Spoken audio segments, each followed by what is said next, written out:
Hello बच्चों, कैसे हैं? उम्मीद करता हूँ आप लोग अच्छे होंगे। आज हम लोग पढ़ेंगे प्रकाश का अपवर्तन। प्रकाश का अपवर्तन समझने के लिए कुछ टर्म जो है हम लोगों को समझना पड़ेगा, तभी जा कर के जो है प्रकाश का अपवर्तन हम लोग अच्छे से समझ पाएंगे। तो पहला चीज़ तो प्रकाश के अपवर्तन में बार बार जो है आपको सघन माध्यम और विरल माध्यम सुनने को मिलेगा। तो विरल माध्यम क्या होता है? वह माध्यम जिसमें प्रकाश की चाल अधिकतम पाई जाएगी उसको हम लोग विरल माध्यम कहेंगे। और वायु में प्रकाश की चाल सदैव दूसरे माध्यम की तुलना में अधिक पाई जाती है। तो वायु जहाँ भी आपको दो माध्यमों में मिलेगी तो वायु जो है विरल माध्यम हो जाएगा, और दूसरा उसके साथ जो माध्यम आएगा जैसे कांच हो गया या वायु के साथ हम लोग जो है जल ले रहे हैं तो वह जो है सघन माध्यम हो जाता है। ठीक है बच्चों, तो ये क्लियर हो गया कि जहाँ भी दो माध्यम की बात करेंगे, अगर उस माध्यम में से एक माध्यम वायु है तो वायु हमेशा विरल होगा, और उसका दूसरा जो साथ वाला होगा वह जो है सघन माध्यम हो जाएगा। ठीक है बच्चों। समांग माध्यम क्या होता है? समांग माध्यम क्या होता है? वह माध्यम जिसमें प्रकाश की चाल जो है एक समान पाई जाती है, सर प्रकाश की चाल जो है बदलती नहीं है, उसको समांग माध्यम बोलते हैं। ये देखिए। अच्छा, विरल और सघन माध्यम को समझने के लिए देखिए हमने एक यहाँ चित्र बना रखा है। प्रकाश की चाल जब अधिक होगी तो क्या होगा? विरल माध्यम। प्रकाश की चाल जहाँ कम होगी सघन माध्यम। इसको ऐसे भी बना सकते हो आप। जहाँ प्रकाश की चाल जो है देखिए, जहाँ प्रकाश की चाल अधिक है, जहाँ प्रकाश की चाल जो है अधिक है वहाँ क्या है? विरल माध्यम। जहाँ प्रकाश की चाल कम है क्या है? सघन माध्यम। दूसरी चीज़ क्या होती है? जहाँ दो माध्यम एक दूसरे को बांटते हैं उसके लंबवत जिस बिंदु पर जो है आपतित किरण आकर के मिलती है, वहाँ से अगर जो है पहले माध्यम और दूसरे माध्यम में एक लंबवत रेखा खींची जाए तो उसको हम लोग जो है अभिलंब कहते हैं। क्या कहते हैं बच्चों? अभिलंब। ठीक है। अब हम लोग प्रकाश का अपवर्तन समझने जा रहे हैं। ये देखिए, जब प्रकाश की किरण एक समांग विरल माध्यम जैसे वायु से दूसरे समांग माध्यम, दूसरे समांग सघन माध्यम, दूसरे समांग सघन माध्यम जैसे कांच से आती है तो अभिलंब की ओर झुक जाती है। ये देखिए बच्चों, झुक जाती है। तथा ठीक अब इसका उल्टा, ठीक है ना? जब प्रकाश की किरण एक समांग सघन माध्यम जैसे कांच से होकर दूसरे समांग विरल माध्यम जैसे वायु में जाती है तो अभिलंब से दूर हट जाती है। प्रकाश की इस घटना को प्रकाश का अपवर्तन कहते हैं, जैसा कि हम चित्र में देख पा रहे हैं। ये देखिए, ये रहा। ये देखिए वायु, तो मैंने आपको पहले ही बता रखा है कि जहाँ एक माध्यम वायु है, दूसरा हमने क्या रखा है? कांच।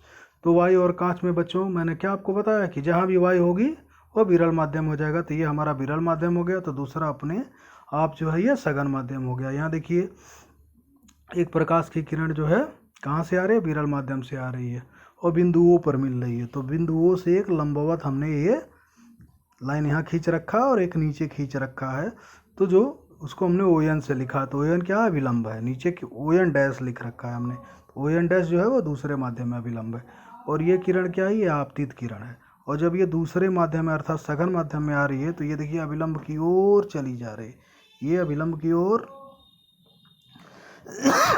की ओर मुड़ जा रही है। ठीक है बच्चों। तो इस तरीके से हम कह सकते हैं कि जब प्रकाश की किरणें जो है विरल माध्यम से सघन माध्यम की ओर आती हैं तो नॉर्मल की ओर झुक जाती हैं, जैसा आप चित्र में किरण आरेख में देख पा रहे हैं। ठीक है बच्चों। इसका उल्टा देखिए, ये देखिए यहाँ प्रकाश की किरण किससे आ रही है? देखिए कांच से आ रही है। कांच किस तरह का माध्यम होता है? सघन माध्यम। तो ये आपतित किरण है। दूसरे माध्यम में आएगी तो ये अपवर्तित किरण हो जाएगी। और दूसरा माध्यम यहाँ पर मैंने वायु लिया है, तो यहाँ प्रकाश की किरण देखिए अभिलंब से दूर जा रही है, अभिलंब से दूर चली जाती है। ठीक है बच्चों। यहाँ पर ये देखिए, ये जो कोण होता है, ये जो आपतित किरण जो है पहले माध्यम में जो अभिलंब है उसके साथ जो कोण बनाती है उसको हम लोग आपतन कोण कहते हैं। तथा अपवर्तित किरण दूसरे माध्यम में जो कोण बनाती है उसको हम लोग जो है अपवर्तन कोण आर कहते हैं। ठीक है, आपतन कोण अपवर्तन कोण ये दो कोण हैं। ठीक है ना बच्चों। तो आइए नीचे जो है किरण आरेख से में क्या क्या है हमने अलग से लिख रखा है। ठीक है, इसको देखते हैं।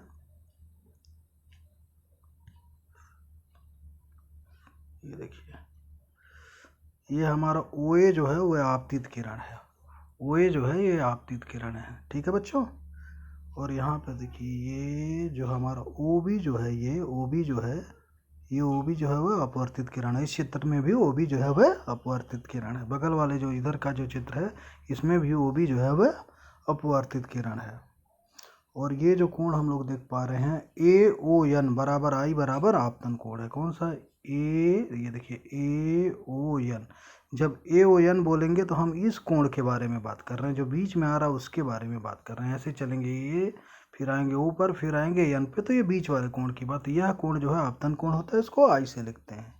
और नीचे देखिए BON डैश, ये देखिए B है, ये O है, और ये क्या है BON डैश, यानी BON डैश जो है हमारा क्या है अपवर्तन कोण है। इसका जो नाम क्या है R होता है। ठीक है बच्चों, ये क्या है अपवर्तन कोण है। ये अच्छे समझ में आ गया। बच्चे चाहे तो इसका स्क्रीनशॉट ले सकते हैं, मैं थोड़ी देर वेट कर ले रहा हूँ। ठीक है, इसी तरह इससे पहले वाले पेज का भी चाहे तो आप स्क्रीनशॉट ले सकते हैं। ठीक है, ये हो गया हमारा, ये हो गया। अब हम आते हैं अपवर्तन का नियम पढ़ते हैं हम लोग। ठीक है बच्चों। तो प्रकाश के अपवर्तन के निम्न दो नियम हैं। प्रकाश के अपवर्तन के निम्न हमारे जो है वो दो नियम हैं। कौन कौन से हैं भाई?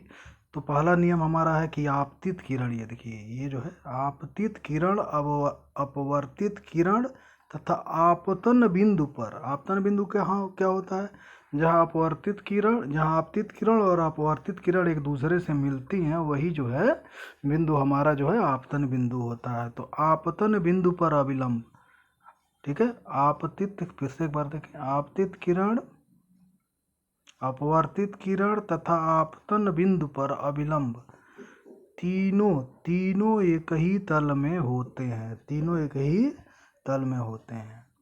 ठीक है बच्चों। दूसरा नियम देखिए, किन्हीं दो पारदर्शी माध्यमों में एक ही रंग के प्रकाश के लिए, बहुत महत्वपूर्ण पॉइंट है ये, एक ही रंग के प्रकाश के लिए आपतन कोण आई की जया, साइन इसको इंग्लिश में कहते हैं, तथा अपवर्तन कोण आर की जया का अनुपात एक नियतांक होता है। इस नियम को स्नेल का नियम भी कहते हैं। इसको अलग से भी पूछा जा सकता है, इसको स्नेल का नियम भी कहते हैं। ठीक है बच्चों। अर्थात जब हम लोग इसके साथ जो है साइन में जो लास्ट में ई लगा है, जब कोण लगाएंगे IR तो ई हट जाता है। ठीक है ना। तो साइन I बटा साइन R बराबर नियतांक बराबर N12 क्या है, पहले माध्यम के सापेक्ष दूसरे माध्यम का अपवर्तनांक। N12 को बोलते हैं पहले माध्यम के सापेक्ष दूसरे माध्यम का अपवर्तनांक, और अपवर्तनांक का कोई मात्रक नहीं होता है, क्योंकि यह एक ही तरह की भौतिक राशियों का जो है अनुपात होता है। ठीक है बच्चों।